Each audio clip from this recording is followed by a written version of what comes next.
Betul, mereka melayani. Betul, mereka giat dalam pelayanan. Berjerih lelah dalam pelayanan. Betul, saudara, bahwa mereka punya ketekunan ikut Tuhan. Betul, saudara, mereka punya pemahaman doktrin sehingga bisa membantah rasul palsu. Tapi, saudara, mereka dikecam luar biasa. Kenapa, saudara? Karena mereka kehilangan kasih yang semula. Bisakah seperti itu? Bisa. Banyak orang, saudara, melayani Tuhan luar biasa. Tapi ternyata, saudara, dia itu melakukan tidak dengan dasar kasih yang semula itu.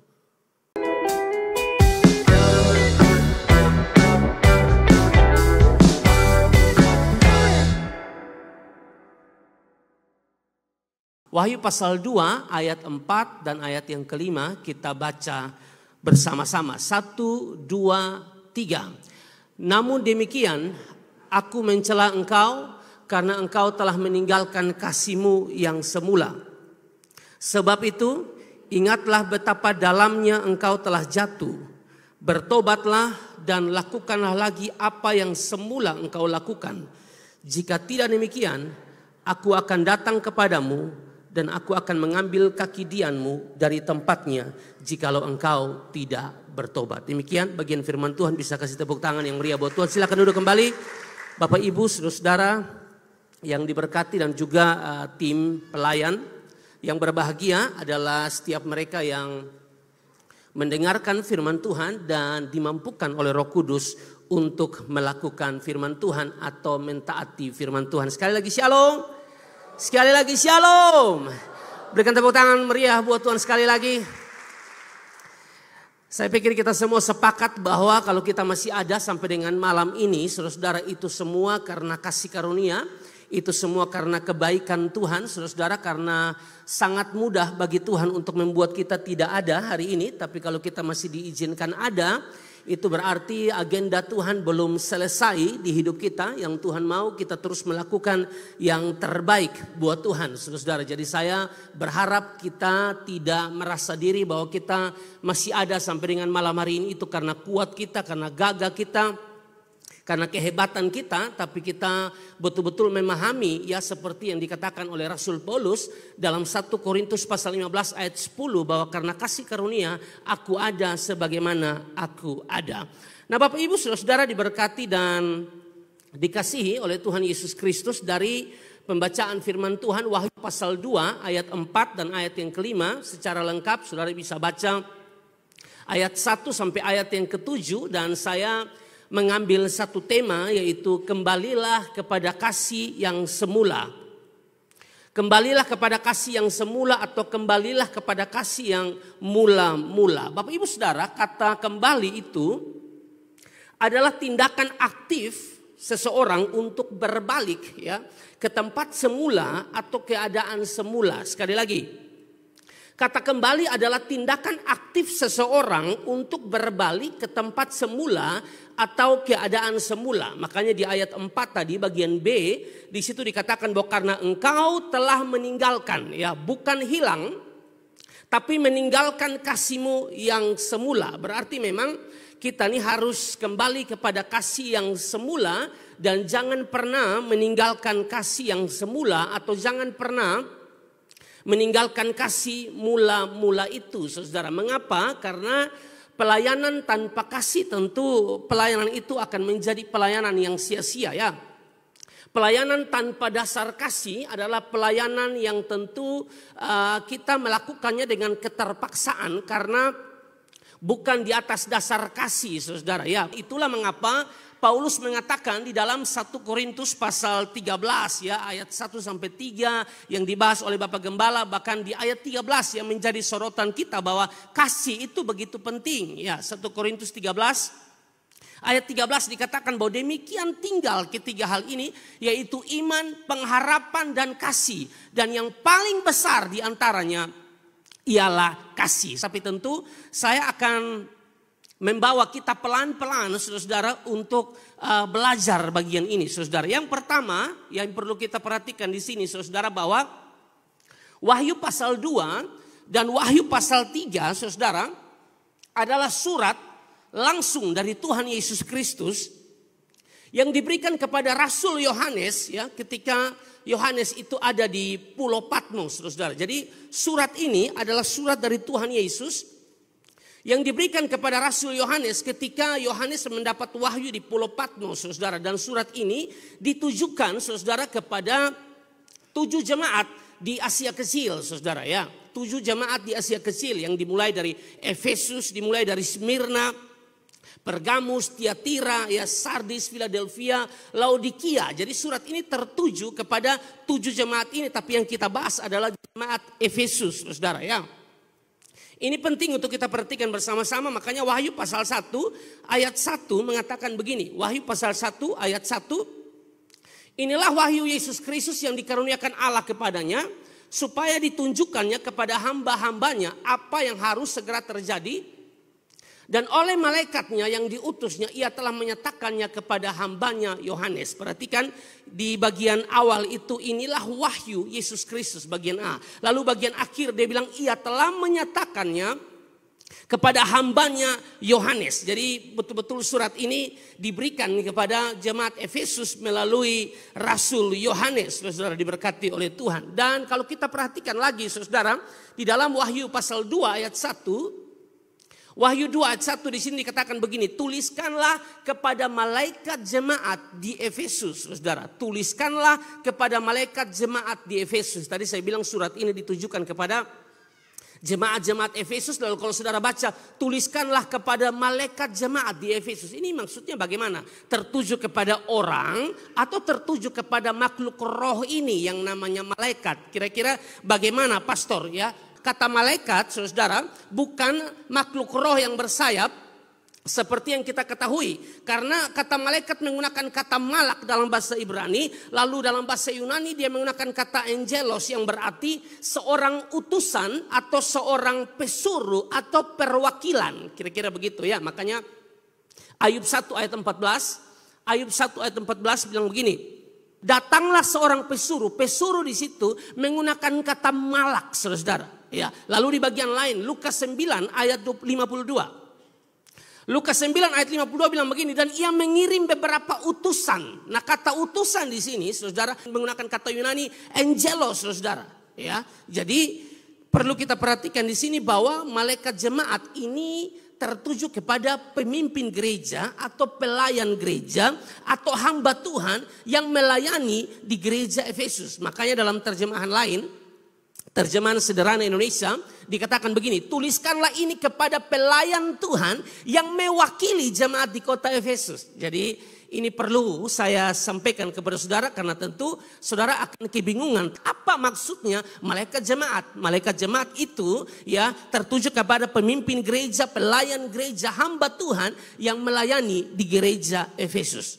Nah, oleh karena itu Bapak Ibu Saudara-saudara, ada 3 hal yang akan kita pelajari bersama-sama pada kesempatan malam hari ini. Ada 3 hal yang kita akan pelajari kalau kita melihat secara lengkap dari Wahyu pasal 2 ayat 1 sampai ayat yang ke-7. Yang pertama, saudara, adalah pujian Yesus di dalam surat ini bagi jemaat Efesus. Yang kedua, saudara, adalah celaan atau kecaman atau kritikan Yesus kepada jemaat ini, saudara ya. Dan yang ketiga adalah nasihat dan juga ancaman bagi jemaat ini ya.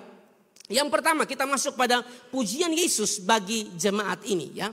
Surat ini dari Tuhan Yesus Kristus diberikan kepada jemaat Efesus, saudara, dan ternyata ada pujian, saudara, dalam surat ini yang ditujukan kepada jemaat-jemaat ini, saudara ya. Pujian yang pertama adalah jemaat ini adalah jemaat yang giat dalam pekerjaan Tuhan. Ini bukan jemaat pemalas. Ini bukan jemaat yang gembala suruh pelayanan tidak mau pelayanan. Ini bukan jemaat yang duduk-duduk. Ini bukan jemaat yang tidak melakukan sesuatu. Ini jemaat yang rajin, jemaat yang giat melakukan pekerjaan Tuhan. Jadi di dalam surat daripada Yesus Kristus yang tertuju kepada mereka, yang pertama terdapat pujian. Jemaat ini giat dalam pekerjaan Tuhan. Perhatikan Wahyu pasal 2 ayat 2a.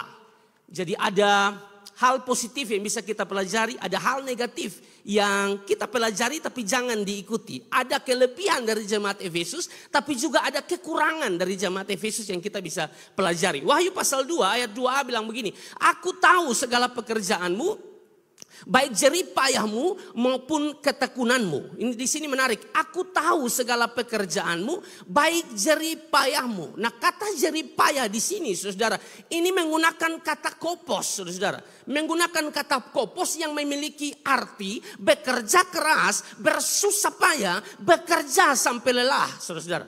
Jadi ini bukan jemaat yang karang-karang. Ini bukan jemaat pemalas. Ini bukan jemaat yang duduk-duduk. Jemaat yang bekerja keras. Jemaat yang berjerih lelah, dari kata kopos itu. Dalam terjemahan lama, saudara, dia bilang begini. Aku tahu segala perbuatanmu dan kelelahan. Dalam bahasa Indonesia sehari-hari dia bilang, aku tahu apa yang kalian buat. Kalian bekerja keras. Jadi pujian Yesus kepada mereka. Mereka berjerih lelah dalam pekerjaan Tuhan. Dan Yesus angkat topi itu. Yesus puji itu, saudara. Kita tentu dalam hidup ini kita cari pujian Tuhan. Amin. Bukan pujian manusia. Kadang-kadang pujian manusia itu tidak benar, tidak tulus, saudara. Tidak sesuai dengan kenyataan. Omong lain, bikin lain. Tapi kalau Yesus yang puji, saya percaya itu pujian benar, saudara. Yesus itu fair. Kalau benar dia puji. Kalau keren melayani, dia bilang keren. Dan dia bilang di sini, aku tahu pekerjaanmu. Ini nada pujian kepada mereka. Mereka berjerih lelah, kopos. Bukan main-main, saudara, diberkati oleh Tuhan. Makanya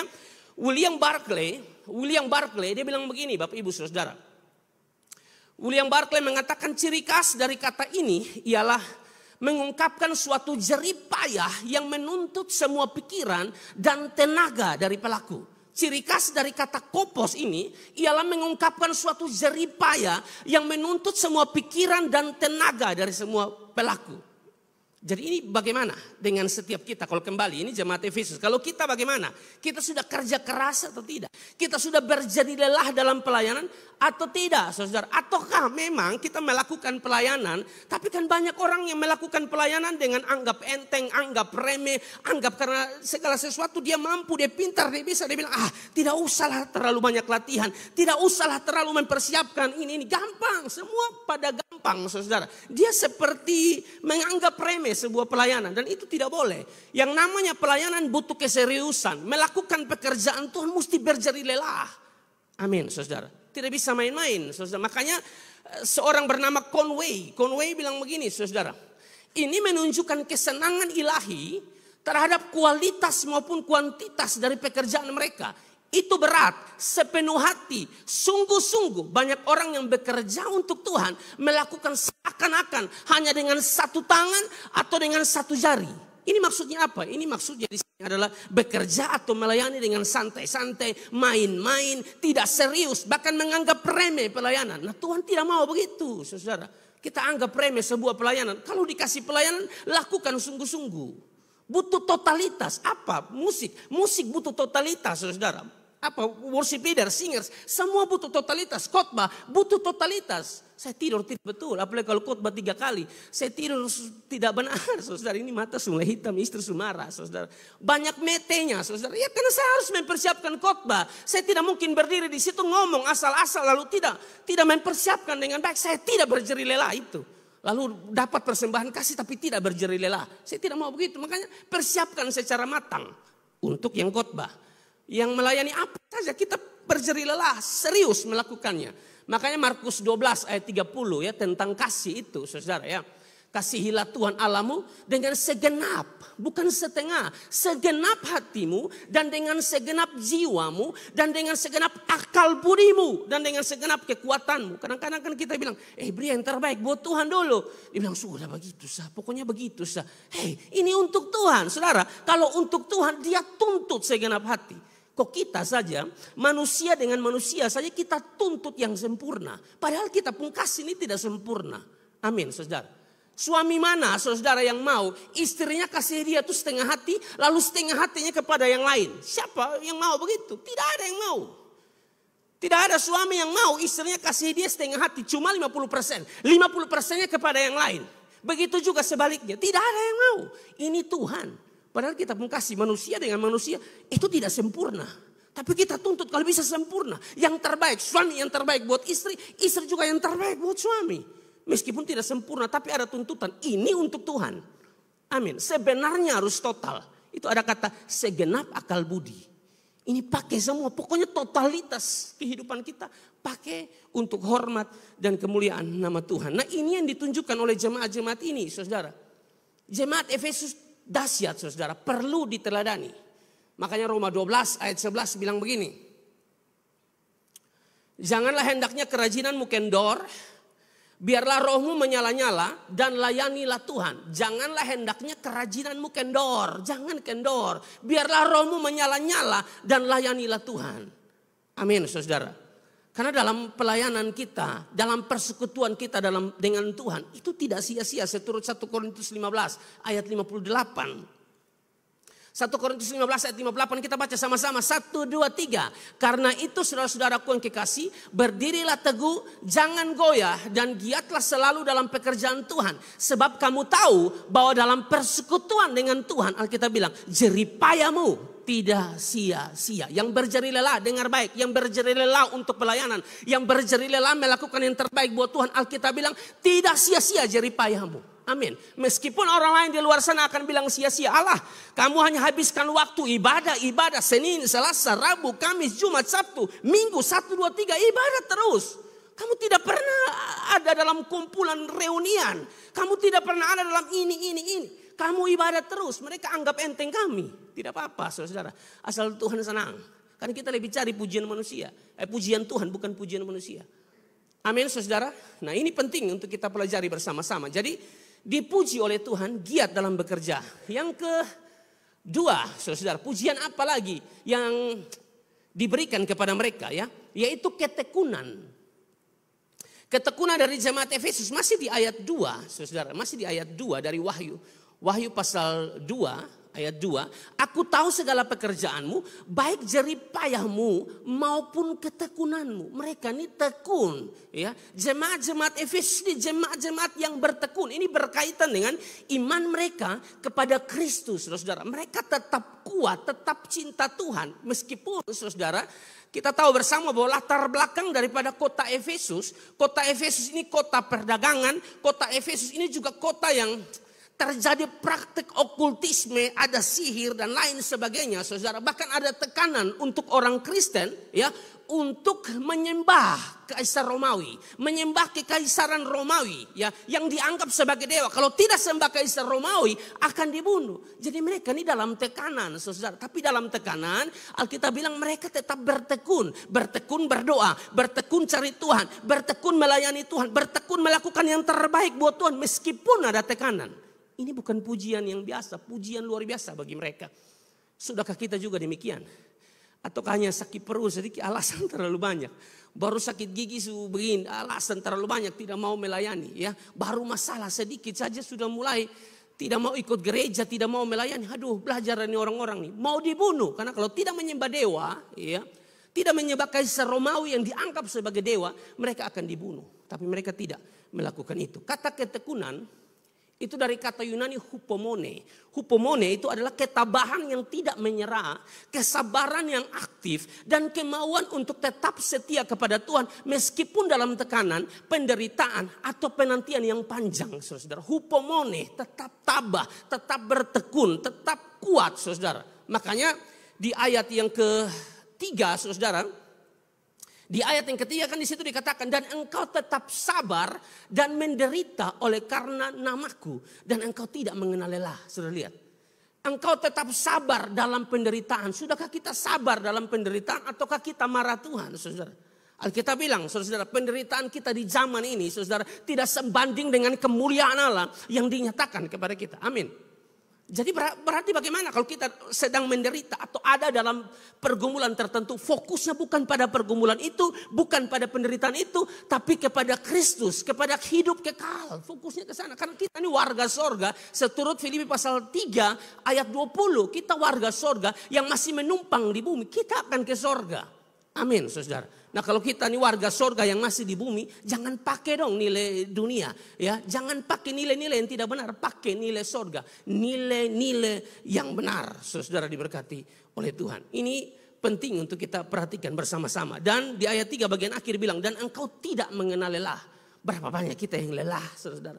Ya, penderitaan baru sedikit, berapa banyak kita yang lelah. Saudara teriak kepada Tuhan, saya tidak mau lagi pelayanan, saya tidak mau lagi ikut Tuhan. Ikut Tuhan itu kan harus pikul salib. Siapa yang ajar ikut Tuhan itu enak? Siapa yang ajar ikut Tuhan tidak ada hambatan, tidak ada persoalan, semua perjalanan mulus? Tidak ada, saudara. Tuhan tidak pernah ajar begitu. Justru kita semakin ikut Tuhan, semakin cinta Tuhan, pergumulan tambah berat, saudara, yang kita alami. Penderitaan, tekanan kita hadapi dalam kehidupan kita. Tapi bukankah firman Tuhan berkata Filipi 4 ayat 13, ya, segala perkara dapat kutanggung di dalam Dia yang memberikan kekuatan kepadaku. Kasih tepuk tangan yang meriah buat Tuhan.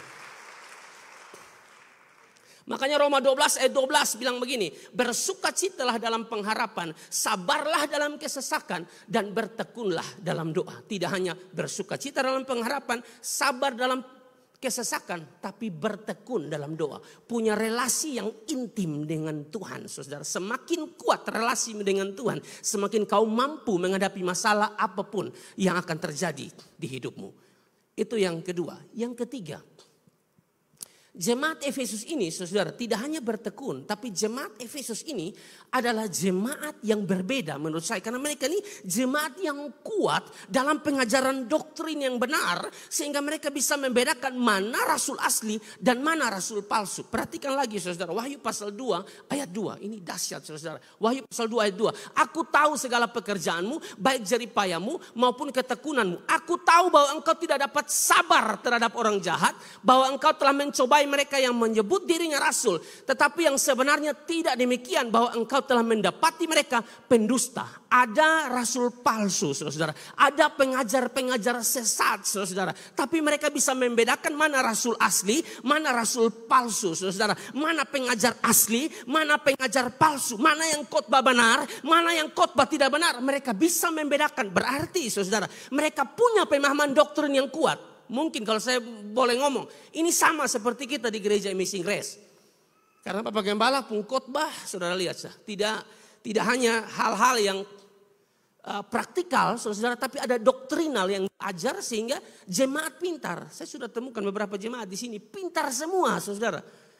Bapak Gembala khotbah itu, ya, doktrinal itu masuk betul-betul di hati dan di otak, saudara. Mereka bisa bantah, saya lihat di video mereka bisa bantah pengajar yang tidak benar. Itu kenapa, saudara? Mereka punya doktrin yang kuat, pengajaran yang kuat, saudara. Makanya Alkitab memberikan kita rekomendasi supaya kita belajar dari jemaat Efesus. Juga sama dengan jemaat Berea, saudara, dalam Kisah 17 ayat 11 itu. Kisah 17 ayat 11 dikatakan begini. Orang-orang Yahudi di kota itu lebih baik hatinya daripada orang-orang Yahudi di Tesalonika. Karena mereka menerima firman itu. Kita perlu menerima firman, ya, dengan segala kerelaan. Bukan ngomel, bukan comel. Menerima firman dengan segala kerelaan. Tapi tidak berhenti di situ, ya.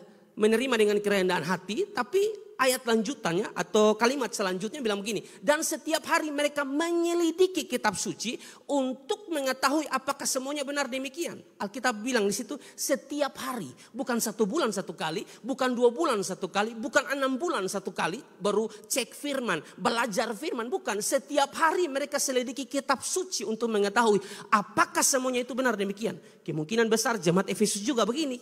Karena mereka kuat dalam doktrin. Mereka bisa membedakan rasul yang asli yang bagaimana, rasul palsu bagaimana, saudara. Ini sesuatu yang sangat-sangat luar biasa, saudara. Ya. Pelajaran menarik juga, saudara, bahwa tadi saya bilang bahwa mereka tuh sabar dalam penderitaan, betul ya? Sabar dalam penderitaan di bagian sebelumnya. Tapi di sini, saudara, tidak sabar dengan para pengajar palsu, mereka tidak sabar. Berarti, saudara, sabar itu bukan seada-adanya. Sabar itu tidak untuk semua hal, saudara. Sabar dalam hal penderitaan itu harus. Sabar dalam menunggu hasil perlu. Sabar dalam berdoa perlu. Tapi sabar dalam hal membiarkan kesesatan itu terjadi, oh tidak bisa. Orang-orang ini tidak bisa begitu. Mereka lihat ada yang miring, mereka langsung bantah. Ada orang yang datang dengan ajaran yang tidak benar, merasa diri rasul asli padahal palsu, mereka langsung bantah. Ini menarik, saudara. Beda dengan Korintus, jemaat Korintus itu kan Paulus keras ngomong mereka, ya. Jemaat Korintus itu kan dicela dalam 2 Korintus 11 ayat 4. Berbeda dengan ini. 2 Korintus 11 ayat 4, Sebab kamu sabar saja jika ada orang yang datang memberitakan Yesus yang lain daripada yang telah kamu beritakan. Ada pengajar lain, biar saja, kau kan harus mengasihi. Ada orang yang khotbah, Yesus bukan jalan keselamatan. Yesus bukan satu-satunya jalan keselamatan. Kita bilang, sudahlah kita mengasihi, sabar saja. Tidak bisa, saudara. Itu kasih yang bodoh, kasih yang benar, ada kesesatan, bantah. Mau dengar atau tidak dengar, bantah. Karena Anda sudah paham firman. Amin, saudara. Beda dengan ini. Kalau ini jemaat Efesus luar biasa, saudara. Jadi mereka tidak dapat sabar terhadap orang-orang jahat. Maksudnya merujuk kepada rasul-rasul palsu, saudara. Ya, mereka mampu membuktikan atau membongkar rasul palsu. Ya, di situ ada kata mencobai. Kembali di Wahyu pasal 2 ayat 2. Kalau tidak salah ada kata mencobai di situ. Ya. Aku tahu bahwa engkau tidak dapat sabar terhadap orang-orang jahat. Bahwa engkau telah mencobai mereka yang menyebut dirinya rasul. Kata mencobai di situ, saudara, dari kata peiraso. Peiraso itu lebih tepat menguji. Jadi mereka tuh menguji. Ini rasul asli atau benar? Ujinya pakai apa? Pakai firman. Kita tidak bisa uji pakai yang lain. Harus pakai firman. Makanya Alkitab bilang, ujilah segala sesuatu. Amin, saudara. Kemarin radio. Orang tanya saya ya, Salam Pak Pendeta, saya ini berkaitan dengan geser batas tanah. Nah geser batas tanah saya kan susah lah toh. Lalu dia bilang saya berdoa di hamba Tuhan bilang 1-2 hari lah itu pilar akan pindah tanpa. Saya bilang kalau urus tanah lu usah pilih hamba Tuhan. Kamu pergi di BPN sana kau urus, kau ukur ulang. Lihat ini saudara, ini kenapa bisa begini saudara? Karena tidak ada firman Tuhan. Tidak ada dasar firman Tuhan. Tidak diajar doktrin yang benar. Saudara, sehingga kacau balau. Ada di mana 1-2 hari itu pilar pindah sembarang. Lu yang pindah bisel. Sembarang mah sembarang. Ada lihat Tuhan ajar begitu saudara ya. Jadi memang perlu peiraso, perlu menguji saudara. Mereka yang menyebut dirinya rasul tetapi sebenarnya tidak demikian. Jadi jemaat Efesus ini dipuji saudara. Ya, tidak hanya ketekunan mereka, tidak hanya jeripaya mereka, tapi mereka tuh paham doktrin. Nah kalau jemaat begini saudara, meskipun gembala tidak ada di tempat, tidak ada satupun pengkhotbah yang bisa mempengaruhi dia dengan ajaran yang tidak benar. Tidak mungkin karena dia kuat secara pengajaran dan secara doktrin. Bapak Ibu dengar baik-baik ini khotbah sampai selesai. Ya. Lalu yang terakhir saudara, jemaat ini membenci tindakan kejahatan. Wahyu 2 ayat 6. Wahyu 2 ayat yang ke-6. Tetapi ini yang ada padamu, yaitu engkau membenci segala perbuatan pengikut-pengikut Nikolaus yang juga kubenci. Jadi ternyata saudara, mereka ini membenci apa yang Tuhan benci. Bukankah ini bagus? Bukan menyukai apa yang Tuhan benci. Mereka membenci apa yang Tuhan benci. Tuhan tidak suka dengan pengikut-pengikut Nikolaus. Berarti kalau Tuhan tidak suka dengan pengikut-pengikut Nikolaus, berarti perbuatan daripada pengikut-pengikut Nikolaus ini perbuatan jahat ya. Ada kecacatan moral di sana saudara ya. Sehingga Yesus bilang mereka ku benci. Dan jemaat Efesus pun benci perbuatan mereka. Wih, berarti ini sesuatu yang sangat luar biasa. Ini menunjukkan bahwa jemaat Efesus tidak hanya memiliki kekuatan doktrinal, tidak hanya kuat secara doktrin, tapi juga kuat secara moral. Sekali lagi saudara ya. Mereka tidak hanya kuat secara doktrin, saudara bisa bantah kesesatan. Tapi mereka juga kuat secara moral. Kan hari-hari ini pincang, terjadi kepincangan. Kuat secara doktrin, pengajarannya bagus. Bisa bantah orang di YouTube yang salah. Pokoknya pintar sekali, tapi moralnya tidak benar saudara-saudara. Suka ganggu istri orang, padahal pintar doktrin. Ada tidak begitu? Ada saudara. Ada juga yang moralnya bagus, tidak pernah mencuri, tidak pernah WA orang pu istri, tidak pernah buat sesuatu yang tidak benar, saudara. Dia pun moral bagus, tapi doktrinnya parah, saudara. Nah belajar jemaat Efesus atau teladani jemaat Efesus, doktrinnya kuat, moralnya kuat, ini bagus. Amin, saudara. Supaya apa? Supaya jangan bikin malu Tuhan. Ngomong jago, ini saya omong ini bukan untuk saudara, saya pun diri juga. Karena kita ini kan kalau mau omong kan hebat. Lancar begitu. Pokoknya kayak aman-aman, tidak ada hambatan. Tapi untuk buat firman itu susah. Dan kita dituntut bukan menjadi pendengar, tapi pelaku-pelaku firman. Amin, saudara. Nah ini sesuatu yang penting untuk kita pelajari bersama-sama, saudara. Ya, jadi jemaat Efesus ini pantas diberi pujian oleh Yesus, saudara. Bagaimana Mereka punya teladan luar biasa atau sikap perbuatan yang luar biasa yang perlu kita pelajari, saudara. Bagaimana? Pertanyaannya, bagaimana dengan gereja kita? Bagaimana dengan kita semua? Sudahkah kita meneladani jemaat Efesus atau kita sama seperti jemaat Efesus ataukah tidak? Kita bertekunkah dalam penderitaan? Kita berjari lelahkah dalam pelayanan ataukah kita main-main asal-asalan dalam pelayanan? Karena kita pikir kita mampu, kita bisa, kita pintar, kita hebat, kita bisa main musik, kita bisa bernyanyi. Soalnya usahain total-total. Nanti orang cari ketong. Pasti orang cari ketong. Karena ada orang begitu, saudara. Nah, kalau tidak andalkan Tuhan, punya skill luar biasa tapi tidak andalkan Tuhan. Punya skill luar biasa tapi tidak mengasihi Tuhan sungguh-sungguh, itu yang nanti sok mati dalam pelayanan. Saya sering bilang begini di anak-anak muda ya, Tuhan tuh tidak pernah kehabisan stok pelayan. Saya sering bilang begitu, Tuhan tuh tidak pernah kehabisan stok pelayan. Kalau kamu tidak mau pelayanan hari ini, tidak usah pelayanan. Tuhan bisa pakai orang lain. Bahkan batu-batu pun Tuhan bisa pakai untuk puji Dia. Amin. Jadi jangan bikin diri kayak lu paling inti, paling penting, paling jago. Tidak, saudara. Kita semua ini hamba Yesus Kristus, saudara. Paulus yang sudah bekerja keras dalam 1 Korintus 15 ayat 10 saya bilang, nah aku yang telah bekerja lebih keras, dia bilang semua karena kasih karunia, nah bukan karena dia punya kehebatan, ya. Bukankah itu sesuatu yang perlu untuk kita pelajari, ya. Dan kasih karunia yang dianugerahkannya kepadaku tidak sia-sia, sebaliknya aku telah bekerja lebih keras daripada mereka semua. Tapi saudara lihat di sini, apakah dia sombong, sok merasa diri dia lebih bagus daripada saudara-saudara yang lain? Dia bilang di sini, bukannya aku, melainkan kasih karunia Allah yang menyertai aku. Tanpa kasih karunia kita selesai. Tanpa kasih karunia kita tidak bisa apa-apa. Semua karena kasih dan kebaikan Tuhan. Nah, ini penting Bapak Ibu Saudara supaya kita pelajari dalam kehidupan kita. Itu yang pertama ya. Dalam isi surat itu ada pujian kepada jemaat di Efesus. Yang kedua ini akan terasa aneh kalau saudara dengar. Kenapa? Karena ternyata ada celaan dari Kristus, ada kecaman dari Kristus, ada kritikan dari Kristus yang begitu keras kepada jemaat Efesus. Perhatikan, Wahyu pasal 2 ayat 4. Wahyu pasal 2 ayat 4, namun demikian aku mencela. Ada celaan dari Yesus di sini, saudara ya. Ada kecaman dari Yesus, ada kritikan dari Yesus. Namun demikian aku mencela engkau karena engkau telah meninggalkan kasihmu yang semula. Ini kita bingung ya. Pertama pujian. Kalau untuk ketekunan keren, untuk berjari lelah mantap saudara, untuk membantah kesesatan keren, karena mereka pintar secara doktrin. Tapi masuk di ayat 4, Yesus katakan di sini, aku mencela engkau. Kritikan pedas ditujukan kepada mereka. Kenapa? Karena mereka telah meninggalkan kasih yang semula. Ini menjadi pertanyaan lagi, apa itu kasih yang semula? Ya. Apa itu kasih yang semula atau kasih mula-mula? Ya. Kasih mula-mula itu saudara menunjuk kepada kasih yang mereka miliki kepada Tuhan dan juga sesama ketika mereka pertama kali percaya saudara. Ini yang namanya kasih mula-mula. Kasih yang mereka miliki kepada Tuhan dan sesama ketika mereka pertama kali percaya. Kasih yang berapi-api, kasih yang murni, kasih yang penuh gairah dan tulus. Ini gambarkan seperti hubungan suami istri saudara ya dalam rumah tangga. Atau digambarkan seperti hubungan pengantin baru yang masih panas-panasnya. Kira-kira begitu. Nah kita berhubungan dengan Tuhan tuh harusnya begitu.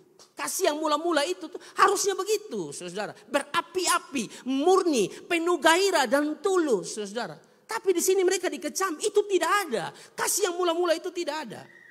Apa artinya meninggalkan kasih yang mula-mula? Atau apa artinya meninggalkan kasih mula-mula? Meninggalkan kasih mula-mula tidak berarti berhenti melayani. Sekali lagi, meninggalkan kasih mula-mula tidak berarti berhenti melayani. Tapi melayani tanpa kasih. Melakukan aktivitas rohani tapi dingin saudara ya. Melakukan rutinitas pelayanan tapi itu hanya hal biasa. Bukan didasari atas kasih. Tidak lagi mengasihi Tuhan dengan seluruh hati seperti dulu. Tidak lagi mengasihi sesama saudara. Itu tidak ada lagi. Meskipun melayani pekerjaan Tuhan. Nah ini penting untuk kita pelajari bersama-sama ya. Karena memang kalau bicara tentang jemaat Efesus ini jemaat yang sudah merasakan kasih Tuhan. Bahkan mereka sangat mengasihi Tuhan dan mengasihi Tuhan itu diwujud nyatakan dengan mengasihi sesama. Ada bukti kita lihat. Efesus 6 ayat 4. Aduh mohon maaf. Efesus 6 ayat 24. Saya kaget langsung. Efesus 6 ayat 4. Kok ini barang justru rusak. Efesus 6 ayat 24. Kasih karunia Yang menyertai semua orang, yang mengasihi Tuhan kita Yesus Kristus dengan kasih yang tak binasa. Saudara lihat di sini, Paulus bilang, kasih karunia menyertai semua orang yang mengasihi Tuhan kita Yesus Kristus dengan kasih yang tidak binasa. Di bagian lain, mereka mengasihi Tuhan Yesus Kristus dengan kasih yang tidak padam. Jadi mereka ini sangat mengasihi Tuhan, saudara. Dan yang berikut, saudara, mereka juga mengasihi sesama. Tentu mereka bisa mengasihi Tuhan, saudara, karena Tuhan terlebih dahulu mengasihi mereka. Seturut 1 Yohanes 4 ayat 19, ya, 1 Yohanes 4 ayat 19 kan bilang begitu. Kita mengasihi karena Allah terlebih dahulu mengasihi kita. Luar biasa lagi, saudara, dalam Efesus 1 ayat 15. Tadi bilang mereka mengasihi Tuhan dengan kasih yang tidak padam. Berarti mereka mengasihi Tuhan itu dengan sungguh-sungguh. Bukan hanya mengasihi Tuhan. Saudara perhatikan ayat 15. Karena itu setelah aku mendengar tentang imanmu dalam Tuhan Yesus dan tentang kasihmu terhadap semua orang kudus. Tadi di bagian pertama dikatakan mereka mengasihi Tuhan sungguh-sungguh. Sekarang mengasihi semua orang kudus. Semua orang kudus itu semua orang percaya atau semua orang Kristen mereka mengasihi. Berarti kasih yang betul-betul mereka tunjukkan adalah kasih yang nyata. Bukti dari seseorang yang mengasihi Tuhan adalah mengasihi sesama. Dan ini ditunjukkan oleh mereka. Luar biasa saudara. Mereka mengasihi semua orang kudus saudara. Nah awalnya begitu saudara ya. Awalnya begitu, tapi kalau kita lihat dalam Efesus, masuk di Wahyu pasal 2 ini ternyata Yesus kecam mereka dengan keras, kritik mereka dengan keras. Kenapa? Karena kasih yang pernah ada itu, saudara, dalam Efesus tidak ada lagi. Betul mereka melayani, betul mereka melayani, betul mereka giat dalam pelayanan, berjerilah dalam pelayanan. Betul saudara bahwa mereka punya ketekunan ikut Tuhan. Betul saudara mereka punya pemahaman doktrin sehingga bisa membantah rasul mana rasul palsu, mana rasul asli saudara. Yang palsu mereka bisa bantah dengan luar biasa ini orang-orang. Tapi saudara mereka dikecam luar biasa. Kenapa saudara? Karena mereka kehilangan kasih yang semula. Bisakah seperti itu? Bisa. Banyak orang saudara melayani Tuhan luar biasa. Melakukan pekerjaan Tuhan. Ya, melakukan sesuatu yang betul-betul yang namanya aktivitas rohani luar biasa. Tapi ternyata saudara dia itu melakukan tidak dengan dasar kasih yang semula itu. Jadi dia betul lakukan aktivitas rohani tapi tanpa kasih. Nah Tuhan tidak mau begitu. Makanya saya harus jujur di sini. Kalau khotbah tentang ini bukan hanya kepada kami, bukan hanya kepada saudara, juga kepada kami. Jangan sampai kami cuma gaya-gayaan saudara ya. Berkhotbah atau main media sosial tapi tidak dasar kasih. Tidak dengan dasar yang benar yaitu dasar kasih. Yang betul-betul mengasihi Tuhan dan mengasihi sesama. Kita pun pelayanan percuma saudara. Makanya saya kalau khotbah beberapa kali kalau saya pulang, misalnya khotbah 2-3 kali saya pulang. Saya tidak tahu saudara, tapi kalau istri saya, dia tidak pernah bilang keren saya. Dan saya justru ikut beliau penggaya dan orang paling dekat itu yang paling jujur. Dia tidak angkat jempol mantap 3 kali, tidak. Dia hanya bilang, dia kasih ingat saya begini. Ingat hubungan dengan Tuhan. Begitu, dia tidak pernah tanya pelayanan tadi karena 3 kali. Tidak saudara, karena saya ingin dia tanya. Dia tidak tanya saudara. Tapi kalau saya duduk renungkan, yang dia ngomong itu betul. Karena jangan sampai kita hanya habiskan waktu ya menyelesaikan rutinitas pelayanan seperti biasa. Kelihatan pelayanan, kesana kemari, kesana kemari, kesana kemari. Ada di TikTok, di YouTube, di semua ada. Tapi dasarnya bukan kasih, percuma. Amin. Makanya Yesus kecam mereka dengan luar biasa. Jemaat Efesus. Bukan hanya jemaat Efesus. Termasuk jemaat Amazing Grace. Kalau memang kehilangan kasih mula-mula. Atau termasuk pendeta yang hanya menang di khotbah. Tapi kegiatan melakukan pekerjaan Tuhan tidak didasari atas kasih. Saya juga ditegur. Amin Bapak Ibu. Nah ini Tuhan tidak mau begitu. Tuhan mau betul-betul kita melayani sungguh-sungguh. Karena orang bisa gigih. Giat melayani Tuhan, sabar dalam penderitaan, bisa membantah ajaran sesat, tapi bisa karena hobi. Bisa saja karena hobi atau memang tuntutan. Kau sekolah pendeta, nah, bisa saja untuk ditunjukkan kepada orang, tapi bukan karena kasih kepada Tuhan. Mari evaluasi diri kita. Sebelum saya khotbah saya evaluasi diri betul. Ada tidak saya makan puji? Ada saudara, ada. Ada tidak saya fokus di subscribe? Ada saudara. Nah ini tidak boleh. Fokus saya bukan di subscribe dong. Fokus saja melayani. Subscribe, tambah banyak itu kan bonus. Amin saudara. Mau dikenal orang lah. Ini motivasi sudah mulai salah. Nah. Pelayanan begini saudara, Tuhan tidak mau. Pelayanan bukan dengan dasar kasih yang murni, yang tulus. Seperti awal-awal dialami oleh jemaat Efesus. Dulu pokoknya apapun yang terjadi kau gas. melayani Tuhan sungguh-sungguh. Sekarang kasih mulai kendor, mulai pudar. Ya bisa karena banyak hal. Karena masalah dalam keluarga segala macam. Tapi saya berharap saudara bahwa kasih kita tetap kasih yang menyala. Kasih yang betul-betul, kasih yang tidak padam saudara. Kasih yang betul-betul tetap menyala saudara. Dalam keadaan apapun tetap mengasihi Tuhan saudara. Ini penting untuk kita pelajari bersama-sama. Makanya Matius 24 ayat 12.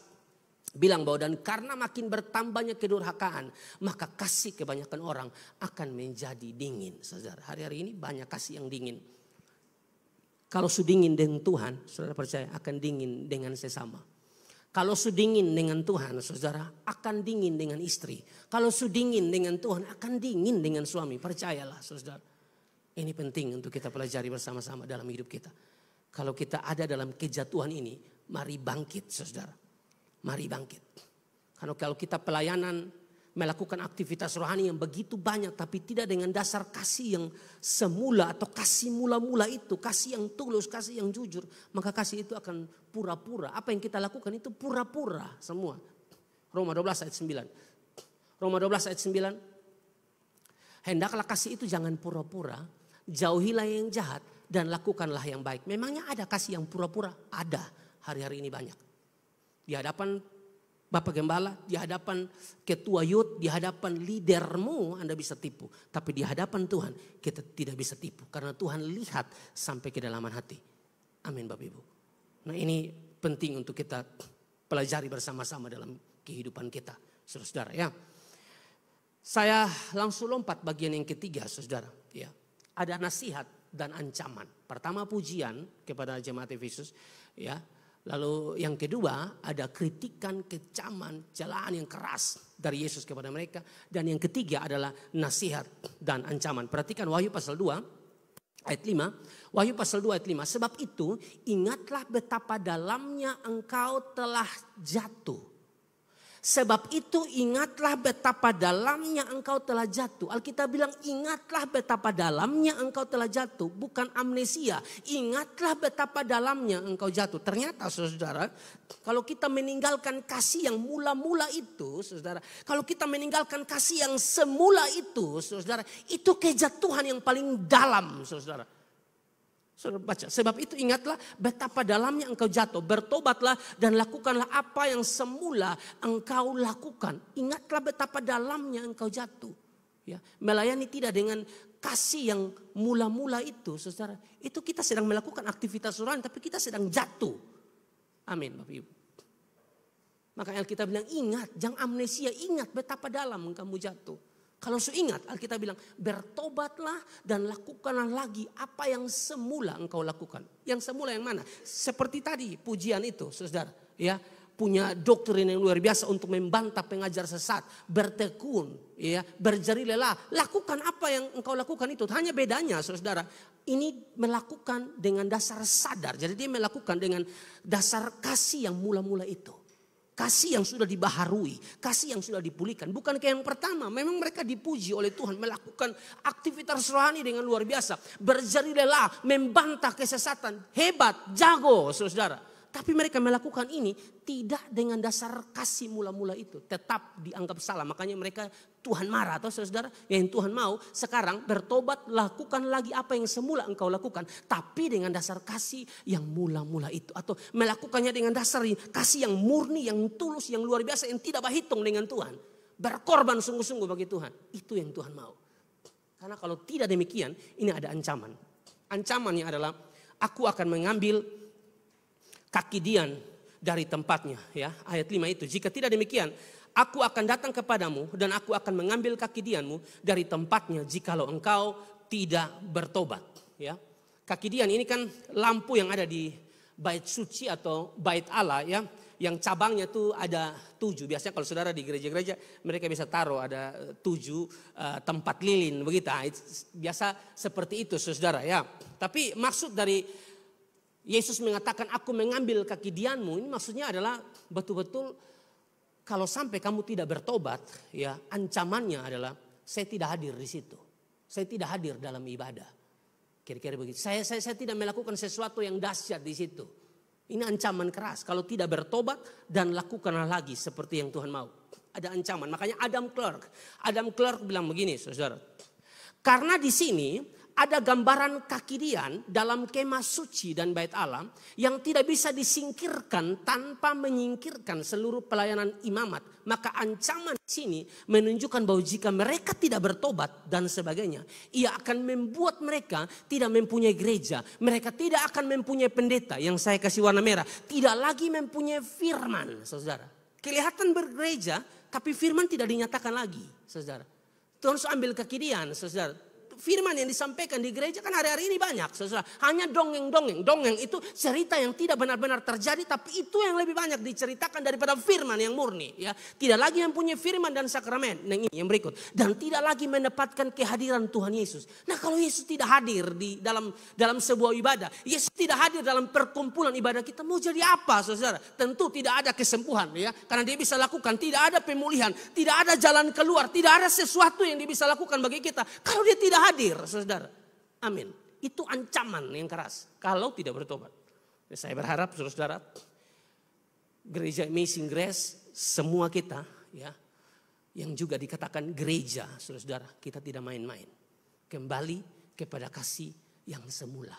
Kembali kepada kasih mula-mula itu. Kalau tidak, apapun yang kamu lakukan, saudara, apapun yang kamu lakukan, sepertinya capek, saudara. Sudah di kampung sana, khotbah, pi kampung lain le khotbah, WL di sana, WL di sana, capek. Tapi capek percuma, karena Anda lakukan hanya untuk menunjukkan kepada orang. Motivasinya pamer, seperti ahli-ahli Taurat, orang-orang Farisi, bukan dengan dasar kasih yang semula, kasih yang sungguh-sungguh kepada Kristus, kasih yang murni, kasih yang tulus. Nah sekarang saudara, tentu terakhir bagian ini penting, ya, kita tarik untuk diri kita masing-masing. Saya tidak khotbahnya hanya untuk saudara, tapi untuk saya. Saya tidak khotbahnya untuk saudara yang ikut secara online saja, untuk saya juga, siapapun saudara, setiap kita pelayan, kita evaluasi diri kita. Amin saudara. Jangan sampai selama ini kita pelayanan hanya pamer. Jangan sampai selama ini kita pelayanan bukan atas dasar kasih yang benar kepada Kristus. Kita capek percuma, kita hanya buang-buang waktu, saudara. Yang Tuhan mau kita lakukan dengan kasih yang semula, kasih yang sungguh-sungguh kepada Tuhan. Amin. Meskipun yang Anda lakukan kecil, saudara, tapi Tuhan catat. Amin. Tuhan catat, Tuhan lihat. Karena kalau saudara tadi saya baca di dalam Wahyu pasal 2 ayat 2 kan di situ dikatakan aku tahu itu aku tahu segala pekerjaanmu, itu maksudnya pelayanan karena dari kata Yunani ergon. Aku tahu segala pekerjaanmu, aku tahu. Kata aku tahu ini penilaian Tuhan kepada kita, ini pujian Tuhan kepada kita. Dan juga saudara, kata aku tahu di sini menunjukkan saudara bahwa Tuhan tuh lihat apa yang kita lakukan. Tuhan tuh catat apa yang kau lakukan. Orang lain tidak lihat Anda. Dengar, Tuhan lihat Anda. Kasih tepuk tangan yang meriah buat Tuhan. Saya selesai. Tuhan Yesus memberkati. Kita bangkit berdiri bersama-sama.